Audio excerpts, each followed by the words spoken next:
Hi friends, ಎಲ್ಲರಿಗೂ ನಮಸ್ಕಾರ. ಏನಿದು ಚರಂಡಿ ತೋರಿಸ್ತಾ ಇದ್ದಾರೆ ಅನ್ಕೋಬೇಡಿ. ಇದು ನಾವು ಸೈಟ್ ತಗೊಂಡಿದ್ದು ನೋಡ್ತಾ ಇರ್ಬೋದು. ಎಲ್ಲರೂ ಕೇಳ್ತಿದ್ರಿ ಓದ್ ವಿಡಿಯೋದಲ್ಲಿ, ನಾನು ಮನೆ ವಿಡಿಯೋ ತೋರಿಸಿದಾಗ ನಾನು ಹೇಳಿದ್ದೆ ನಮ್ಮದು ಪಾಯ ಆಗಿದೆ ಅಂತಂದು. ಹಾಗಾಗಿ ಕೆಲವ್ರು ಕೇಳಿದ್ರಿ ಪಾಯ ಎಲ್ಲಿವರೆಗೂ ಆಗಿದೆ ತೋರಿಸಿ, ಯಾವ ಥರ ಕಟ್ಟಿದ್ರ ಪಾಯ ಅಂತಂದು ಕೇಳಿದ್ರಿ. ಹಾಗಾಗಿ ವಿಡಿಯೋ ಮಾಡ್ತಾ ಇದ್ದೀನಿ. ನೋಡ್ತಾ ಇರ್ಬೋದು, ಈ ಥರ ಚರಂಡಿ ನೀರೆಲ್ಲ ಪಾಯದೊಳಕ್ಕೆ ಬರ್ತಿತ್ತು. ಇದು ತಾಂಡಿರೋದು.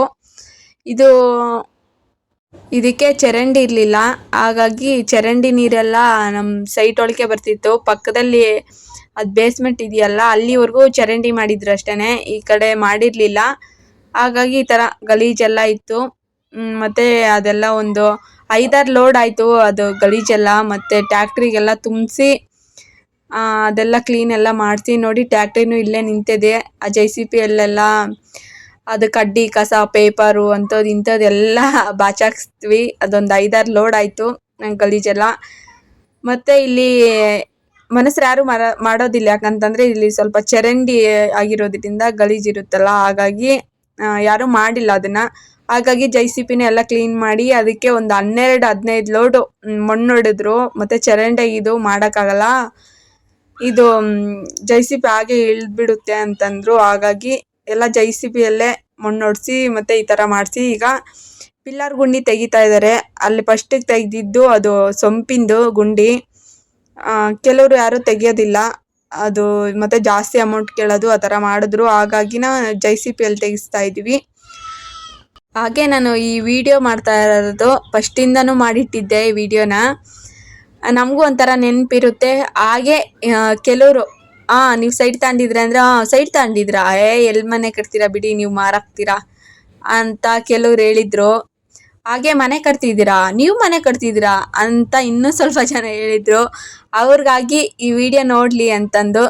ಇನ್ನೂ ಕೆಲವ್ರಿಗೆ, ನಮ್ಮ ಫ್ಯಾಮ್ಲಿಯವ್ರಿಗೆ ನಾವು ಮನೆ ಕಟ್ತಿದ್ದೀವಿ ಅಂತ ಗೊತ್ತಿಲ್ಲ. ಹಾಗಾಗಿ ಈ ವಿಡಿಯೋ ಈ ವಿಡಿಯೋದಲ್ಲಿ ನಮ್ಮ ಯಜಮಾನ್ರು ಏನೋ ಒಂದು ಮಿಸ್ಟೇಕ್ ಮಾಡಿದ್ರು, ಅದು ಎಲ್ಲರಿಗೂ ಗೊತ್ತಿರುತ್ತೆ. ಅದು ಕಮೆಂಟ್ ಮಾಡಿ ನೋಡೋಣ ಏನು ಮಿಸ್ಟೇಕ್ ಮಾಡಿದ್ರು ಅಂತ. ಅವ್ರಿಗೆ ಟೆನ್ಷನ್ನು, ಅದು ಗಾಬರಿ. ನಾವು ಫಸ್ಟ್ ಟೈಮ್ ಮನೆ ಕಟ್ತಿದ್ದೀವಲ್ಲ ಅಂತಂದು ಖುಷಿ ಒಂದು ಕಡೆ ಗಾಬರಿ. ಅವ್ರ ಪಾಪ ಹುಟ್ದಾಗಿಂದನೂ ಬರೀ ಗುಡ್ಲು ಮನೆಯಲ್ಲೇ ಇದ್ದಿದ್ದು. ನಾನು ಅಷ್ಟೇ, ನಾನು ಹುಟ್ದಾಗಿಂದನೂ ಗುಡ್ಲು ಮನೆಯಲ್ಲೇ ಇದ್ದಿದ್ದು. ಅದೇ ಏನೋ ಒಂಥರ ಖುಷಿ, ಅವ್ರಿಗೂ ಖುಷಿನೇ ನನಗೂ ಖುಷಿನೇ. ಅವ್ರು ಹೆಂಗಂತಂದರೆ, ನಾವು ಹುಟ್ಟಿದಾಗಿಂದ ಬರೀ ಗುಡ್ಲಲ್ಲೇ ನಾವು ಜೀವನ ಮಾಡಿದ್ದು, ಹಾಗೆ ನಾವು ಬಡತನದಲ್ಲೇ ಇದ್ದಿದ್ದು. ನನ್ನ ಮಕ್ಕಳಿಗೆ ಆ ಥರ ಬಡತನ ಇರಬಾರ್ದು ಅಂತಂದು ಅವರು ಇವಾಗಲೇ ಮಕ್ಕಳು ಚಿಕ್ಕವರಿದ್ದಾಗಲೇ ಏನಾದರೂ ಒಂದು ಮನೆ ಕಟ್ಟಬೇಕು. ಮತ್ತು ಅವಾಗ ನಾವು ಸ್ಕೂಲ್ಗೆ ಹೋಗ್ಬೇಕಾರೆ ನಮ್ಮ ಯಜಮಾನ್ರು ಅವಾಗ ಯಾರಾದರೂ ಫ್ರೆಂಡ್ಸ್ ಇರ್ತಾರಲ್ಲ, ಅವ್ರು ನಮ್ಮ ಮನೆಗೆ ಕರ್ಕೊಂಬರ್ಬೇಕಂದ್ರೂ ಏನೋ ಒಂಥರ ಮುಜುಗರ. ನಾವು ಗುಡ್ಲಲ್ಲಿದ್ದೀವಲ್ಲ, ಹೆಂಗೆ ಕರ್ಕೊಂಡೋಗೋದು, ಹೆಂಗೆ ಕರೆಯೋದು ಅನ್ನೋ ಫೀಲು ನಮಗಿರ್ತಿತ್ತು. ಅದೇ ಫೀಲ್ ನಮ್ಮ ಮಕ್ಳಿಗೆ ಬರಬಾರ್ದು ಅಂತಂದು ಈಗ ಇದು ನಮ್ಮ ಯಜಮಾನ್ರು ಕಟ್ತಾ ಇರೋದು. ಕಷ್ಟಪಟ್ಟು ಪಾಪ ₹1 ಕೂಡಿಕ್ಕಿ ಕಟ್ಟಿರೋದು. ಇದು ಪಾಯ ಆಗಿದೆ ಅಷ್ಟೇ. ಹಾಗೆ ಆ ದೇವರಲ್ಲಿ ನಾನು ಬೇಡ್ಕೊಳ್ತಾ ಇದ್ದೀನಿ, ಈ ವರ್ಷ ಮುಗಿಯೋ ಅಷ್ಟರೊಳಗಡೆನೆ ನಮ್ಮ ಮನೆ ಆಗಲಿ ಅಂತಂದು. ನಿಮ್ಮೆಲ್ಲರ ಸಪೋರ್ಟು ನಮ್ಮ ಮೇಲೆ ಸದಾ ಇರಲಿ. ಹೀಗೇನೆ ನೀವೆಲ್ಲರೂ ನಮ್ಗೆ ಸಪೋರ್ಟ್ ಮಾಡಿದ್ರೆ ಆದಷ್ಟು ಬೇಗ ನಾವು ಮನೆ ಕಟ್ಕೊಳ್ತೀವಿ. ಸಪೋರ್ಟ್ ಅಂತಂದರೆ ಮತ್ತೆ ಹಣನೋ ಅದು ಇದು ಏನಲ್ಲ, ನೀವು ವೀಡಿಯೋಸ್ ನೋಡಿ ಸಪೋರ್ಟ್ ಮಾಡಿದ್ರೆ ಅಷ್ಟೇ ಸಾಕು ನನಗೆ. ನೋಡಿ, ಇದು ಗುಂಡಿ ಇರೋದ್ರಿಂದ ಇಲ್ಲಿ ಆಳ ಇತ್ತು ಸ್ವಲ್ಪ, ಹಾಗಾಗಿ ಈ ಥರ ಪಿಲ್ಲರ್ ಹಾಕ್ಸಿ ಕಟ್ತಾ ಇರೋದು. ಇಲ್ಲಿ ಪಿಲ್ಲರ್ ಹಾಕಬೇಕು ಅಂತೆ, ಇಲ್ಲ ಅಂತಂದರೆ ಅದು ಗುಂಡಿ ಇರೋದ್ರಿಂದ ಪಾಯ ಮತ್ತು ಬಿರುಕು ಬಿಡೋ ಚಾನ್ಸ್ ಇರುತ್ತಂತೆ. ಹಾಗಾಗಿ ಪಿಲ್ಲರ್ ಹಾಕ್ಸಿದ್ವಿ. ಸೊಂಪು ಮತ್ತು ಪಿಲ್ಲರ್ ಎಲ್ಲ ಆಗಿದೆ. ಇದಕ್ಕೆ ಈಗ ಕಾಂಕ್ರೀಟ್ ಹಾಕ್ತಾ ಇದ್ದಾರೆ. ಈಗ ನೋಡ್ತಾ ಇರ್ಬೋದು, ಇವರು ನಮ್ಮ ಅಣ್ಣ, ಅವ್ರು ನಮ್ಮ ಯಜಮಾನ್ರು. ಸಿಮೆಂಟ್ ಎಕ್ಸ್ಟ್ರಾ ಇದ್ವು, ಅವರು ಒಳಿಕ್ ಹಾಕ್ತಾ ಇದ್ದಾರೆ. ಅದು ಚಳಿಗೆ ಸೆಟ್ ಆಗುತ್ತೆ ಅಂತಂದು. ಮತ್ತು ಸೈಟೇ ಆಗಲಿ ಫ್ರೀ ಬಂದಿರೋದು, ಮತ್ತು ನಮ್ಮ ಅತ್ತೆಗೆ ಬಂದಿರೋದು, ನಮ್ಮ ಅತ್ತೆಯವ್ರದ್ದು ನಮ್ಮ ಮಾವವ್ರದ್ದು ಆ ಥರ ಅಲ್ಲ. ನಮ್ಮ ಯಜಮಾನ್ರೆ ಸ್ವಂತ ಕಷ್ಟಪಟ್ಟು ದುಡ್ದು ತಾಂಡಿರೋ ಸೈಟು. ಹಾಗೆ ಅವರೇ ಕಷ್ಟಪಟ್ಟು ದುಡ್ದು ಕಟ್ಟಿಸ್ತಾ ಇರೋ ಪಾಯ ಅದು. ಮತ್ತು ಅತ್ತೆದೋ ಮಾವಂದೋ ಅಪ್ಪಂದೋ ಅಮ್ಮಂದೋ ಅಲ್ಲ, ಅದು ಕಷ್ಟಪಟ್ಟು ದುಡ್ದು ತಾಂಡಿರೋ ಸೈಟ್ ಅದು. ಮತ್ತು ಕೆಲವ್ರು ಅಂದ್ಕೊಳ್ತಾರೆ ಅಪ್ಪ ಅಮ್ಮಂದು ಅಂತ, ಅದಕ್ಕೆ ನಿಮಗೆ ಕ್ಲಾರಿಟಿ ಸಿಗಲಿ ಅಂತ ಹೇಳಿದ್ದು. ನೋಡಿ, ಇದು ನಾವು ಗುಡ್ಲಾಗಿದ್ದೀವಲ್ಲ, ಇದೇ ಈ ಮನೆಯಲ್ಲೇ ಇರೋದು. ಈಗಿರೋದು ಇದರಲ್ಲೇ.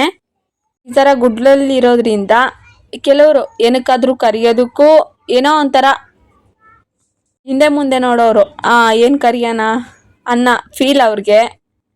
ಒಂದು ಮಾತು ಹೇಳ್ತಾ ಇದ್ದೀನಿ ನೋಡಿ, ಈಗಿರೋ ಕಾಲ ಹೀಗೆ ಇರೋದಿಲ್ಲ, ಈಗಿರೋರು ಹೀಗೆ ಇರೋದಿಲ್ಲ. ಯಾವತ್ತೋ ಒಂದಿನ ಅವ್ರಿಗೂ ಟೈಮ್ ಬಂದೇ ಬರುತ್ತೆ. ಆ ಟೈಮ್ಗಾಗಿ ಕಾಯಬೇಕು ಅಷ್ಟೇ, ತಾಳ್ಮೆ ಇರಬೇಕು. ಇನ್ನೊಂದೇನೆಂದರೆ ಫ್ರೆಂಡ್ಸ್, ನನಗೆ ಈಗ 22 ವರ್ಷ. ಮೊದಲು ಮದುವೆ ಆಗಿದ್ದು ಮುಂಚೆ ಇಷ್ಟೇ ಜೀವನ ಏನೈತೆ ಇಷ್ಟೇ ಅಂದ್ಕೊಂಡಿದ್ದೆ. ಮದುವೆ ಆದಮೇಲೆ ಗೊತ್ತಾಯ್ತು ನನಗೆ ಇಷ್ಟೊಂದು ಜನ, ಈ ಥರ ಜನ ಇರ್ತಾರ ಅಂತಂದು. ಎಂತೆಂಥ ಜನ, ಅಬ್ಬ ಕೇಳೋಕ್ಕೆ ಆಗಲ್ಲ, ನೋಡೋಕ್ಕೆ ಆಗಲ್ಲ, ಅಷ್ಟು ಜನ. ಎಲ್ಲ ಅನುಭವ ಆಯಿತು ನನಗೆ. ಆ ಥರ ಗುಡ್ಲಲ್ಲಿ ಇರೋದ್ರಿಂದ ಎಲ್ಲಿಗಾದ್ರೂ ಕರೆಯೋದಕ್ಕೆ, ಮದುವೆ ಯಾರಲ್ಲ, ಚಿಕ್ಕಪ್ಪ ದೊಡ್ಡಪ್ಪ ಅಕ್ಕ ತಂಗಿ ಅವರು ಮದುವೆ ಕರೆಯೋದಕ್ಕೆ ಅವ್ರೇನೋ ಚೆನ್ನಾಗಿದ್ದೀವಿ, ಇವರು ಗುಡ್ಲಲ್ಲಿ ಇರೋರ್ನ ಯಾಕೆ ಕರಿಬೇಕು ಅನ್ನೋ ಫೀಲ್ ಅವ್ರಿಗೆ. ನಮಗೇನು ಅವ್ರು ಕರಿಬೇಕು ಹೋಗ್ಬೇಕು ಅನ್ನೋ ಫೀಲ್ ನಮಗೇನು ಇರೋದಿಲ್ಲ. ಆದರೆ ನಮ್ಮ ಯಜಮಾನ್ರು ತುಂಬ ಪ್ರೀತಿಯಿಂದ ನೋಡ್ಕೊಳ್ತಾರೆ ನಮ್ಮನ್ನು. ಪಾಪ ಅವ್ರಿಗೂ ತಂದೆ ತಾಯಿ ಯಾರೂ ಇಲ್ಲ, ಎಲ್ಲ ನಾವೇನೆ. ತಂದೆ ತಾಯಿ ಅಕ್ಕ ತಂಗಿ ಎಲ್ಲ ನಾವೇನೆ. ನಮ್ಮಮ್ಮ ಏನಾದರೂ ನನಗೆ ಒಳ್ಳೆ ಗಿಫ್ಟ್ ಕೊಟ್ಟಿದೆ ಅಂತಂದರೆ ಅದು ನಮ್ಮ ಯಜಮಾನ್ರು ಮಾತ್ರನೇ. ತುಂಬ ಚೆನ್ನಾಗಿ ನೋಡ್ಕೊಳ್ತಾರೆ. ನಾವು ಗುಡ್ಲಲ್ಲಿದ್ರೂ ನಮಗೆ ಬಡತನ ಅನ್ನೋದೇನು ಅಂತ ನಂಗೆ ಗೊತ್ತಿಲ್ಲ, ಅಷ್ಟು ಚೆನ್ನಾಗಿ ನೋಡ್ಕೊಳ್ತಾರೆ ಪಾಪ ಅವರು. ಏನೋ ವಿಡಿಯೋದಲ್ಲಿ ಹೇಳ್ತಾ ಇದ್ದೀನಿ ಅಂತ ಏನಿಲ್ಲ, ಅವ್ರು ಇಲ್ಲಿಲ್ಲ, ಅವ್ರ ಹತ್ರ ಹೇಳ್ತಾ ಇದ್ದೀನಿ ಅಂತ ಅನ್ಕೋಬೇಡಿ. ಅವರು ಇಲ್ಲಿಲ್ಲ, ಆದರೂ ಹೇಳ್ತಾ ಇದ್ದೀನಿ. ತುಂಬ ಚೆನ್ನಾಗಿ ನೋಡ್ಕೊಳ್ತಾರೆ ಪಾಪ. ನಮ್ಮ ಮನೆಗೆ ನಾನೇ ರಾಣಿ, ಅವರೇ ರಾಜ ಅನ್ನಂಗೆ ನೋಡ್ಕೊಳ್ತಾರೆ. ತುಂಬ ಚೆನ್ನಾಗಿ ನೋಡ್ಕೊಳ್ತಾರೆ. ಈಗ ಅವಾಗ್ಲಿಂದ ಹೇಳಿದ್ನಲ್ಲ ಮಾತುಗಳು, ಯಾರೆಲ್ಲ ಹೇಳಿದ್ರೋ ಈ ವಿಡಿಯೋ ನೀವು ನೋಡಿದರೆ ಗ್ಯಾರಂಟಿ ನಿಮಗೆ ಆ ಮಾತೆಲ್ಲ ಅನ್ವಯಿಸುತ್ತೆ. ಪಾಪ ನಿಮ್ಮ ಹೆಸರು ಯಾಕೆ ಹೇಳೋದು ಬಿಡಿ. ಆ ಥರ ಏನು ಗೊತ್ತಾ, ಇನ್ನೊಂದು ವಿಷಯ, ನೀವೇ ನೋಡ್ತಿದ್ರೆ ಈ ವಿಡಿಯೋನ, ಇನ್ನೊಂದು ವಿಷಯ ಹೇಳ್ತೀನಿ ನೋಡಿ. ಯಾರಿಗೂ ಆ ಥರ ಚೀಪಾಗಿ ಯಾರಿಗೂ ನೋಡೋಕೆ ಹೋಗ್ಬೇಡಿ. ನೀವು ಗುಡ್ಲಲ್ಲೇ ಇರ್ತೀರಾ, ಮನೆ ಕಟ್ತೀರಾ, ಸೈಟ್ ತಗೊಂತೀರಾ ಅಂತ ಯಾರಿಗೂ ಆ ಥರ ಚೀಪಾಗಿ ಮಾತಾಡೋಕೆ ಹೋಗ್ಬೇಡ್ರಿ. ಎಲ್ಲರಿಗೂ ಒಂದು ಟೈಮ್ ಬಂದೇ ಬರುತ್ತೆ. ಆ ಟೈಮ್ಗೋಸ್ಕರ ಕಾಯಬೇಕು ಅಷ್ಟೇ. ನೋಡ್ತಾ ಇರ್ಬೋದು, ಇಲ್ಲಿವರೆಗೂ ಬಂದಿದೆ ನಮ್ಮ ಪಾಯ. ಇದಕ್ಕೆಲ್ಲ ಎಷ್ಟು ಖರ್ಚಾಗಿದೆ ಅಂತಂದು ಯಾರಿಗಾದ್ರೂ ಇಂಟ್ರೆಸ್ಟ್ ಇದ್ದರೆ ಹೇಳಿ, ಅದಕ್ಕಂತಾನೆ ಇನ್ನೊಂದು ವಿಡಿಯೋ ಮಾಡ್ತೀವಿ. ಎಲ್ಲ ನಮ್ಮ ಯಜಮಾನ್ರು ಬರೆದಿತ್ತವ್ರೆ ಒಂದು ಬುಕ್ಕಲ್ಲಿ. ಹಾಗೆ ಆ ದೇವರಲ್ಲಿ ಒಂದು ಬೇಡ್ಕೊಳ್ತೀನಿ, ಈ ವರ್ಷ ಮುಗಿಯೋಷ್ಟರೊಳಗೆ ನಮ್ಮ ಮನೆ ಕಟ್ಟೋ ಶಕ್ತಿ ದೇವ್ರು ಕೊಡಲಿ ಅಂತ. ಹಾಗೆ ನೀವೆಲ್ಲರೂ ನಮಗೆ ತುಂಬ ಸಪೋರ್ಟ್ ಮಾಡ್ತಿದ್ರಾ. ನಿಮ್ಮ ಈ ಪ್ರೀತಿ, ಈ ಸಪೋರ್ಟ್ಗೆ ನಾವು ತುಂಬ ಹೃದಯದ ಧನ್ಯವಾದಗಳು. ನಿಮ್ಮ ಸಪೋರ್ಟ್ ಹೀಗೆ ಸದಾ ಇರಲಿ ನಮ್ಮ ಮೇಲೆ ಅಂತ ಭಾವಿಸ್ತಾ ಇದ್ದೀವಿ. ಇದು ತಗ್ಗಿರೋದ್ರಿಂದ ಪಾಯ ಹೈಟ್ ಕಟ್ಟಿದ್ದೀವಿ, ಹಾಗಾಗಿ ಈ ಥರ ಕಾಣ್ತಾ ಇದೆ. ಈಗ ಮಣ್ಣೆಲ್ಲ ತುಂಬಿಸಿ ನೀರೆಲ್ಲ ಬಿಟ್ಟಿದ್ದೀವಿ. ಇಲ್ಲಿಗೆ ಬಂದು ನಿಂತಿದೆ. ನನ್ನ ಮಾತಲ್ಲಿ ಯಾರಿಗಾದ್ರೂ ಬೇಜಾರು ಅನಿಸಿದ್ರೆ ಪ್ಲೀಸ್ ಸಾರಿ. ಹಾಗೆ ಈ ವಿಡಿಯೋ ಎಲ್ಲರಿಗೂ ಇಷ್ಟ ಆಗಿದೆ ಅಂತ ಭಾವಿಸ್ತಾ ಇದ್ದೀನಿ. ನಾಳೆ ಮತ್ತೊಂದು ವಿಡಿಯೋ ಜೊತೆ ಸಿಗೋಣ ಫ್ರೆಂಡ್ಸ್, ಬಾಯ್.